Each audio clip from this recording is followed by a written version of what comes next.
Friends, അപ്പം നമ്മൾ plan ചെയ്ത പോലെ തന്നെ നാട്ടിൽ നിന്ന് കൊണ്ടുവന്ന ചക്കക്കുരു കിളിപ്പിച്ച് തൈയാക്കി ഇവിടെയുള്ളവരുടെ വീട്ടിൽ കൊണ്ടുപോയി ഞാൻ നട്ടു കേട്ടോ. വെറുതെ നടുക മാത്രമല്ല, ഇതിൻ്റെ ഗുണവും കാര്യങ്ങളെല്ലാം പറഞ്ഞ് മനസ്സിലാക്കി, ഇത് വലുതായി വരാൻ ഇത്ര വർഷം എടുക്കുമെന്നും എല്ലാം പറഞ്ഞ് മനസ്സിലാക്കി. പക്ഷേ അവർ ഭയങ്കര സപ്പോർട്ടീവായിരുന്നു കേട്ടോ. അവർക്ക് ഭയങ്കര ഇഷ്ടപ്പെട്ടു. എനിക്ക് വാക്ക് തന്നിട്ടുണ്ട്, ഇതിൻ്റെ ഓരോ അപ്ഡേറ്റ്സും ഞാൻ ഇവിടെ വിട്ടുപോയി കഴിഞ്ഞാലും ഇതിൻ്റെ ഓരോ അപ്ഡേറ്റ്സും എത്ര വലുതായി അതിൻ്റെ ഫോട്ടോസ് എല്ലാം എനിക്ക് വാട്സപ്പ് ചെയ്ത് തരാമെന്ന്.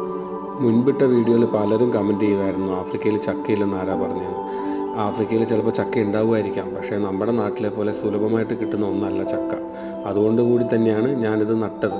ഞാൻ നട്ട 8 പ്ലാവിൽ ഏതെങ്കിലും ഒരു 2 പ്ലാവെങ്കിലും വലുതായി അത് ആർക്കെങ്കിലും ഉപകാരപ്പെട്ടാൽ എനിക്കത് മതി. ആ ഒരു സന്തോഷത്തിന് വേണ്ടിയാണ് ഞാൻ ചെയ്യുന്നത്. ചക്ക ഉണ്ടോ ഇല്ലയോ അതിനെക്കുറിച്ച് തർക്കിക്കാൻ ഞാനില്ല.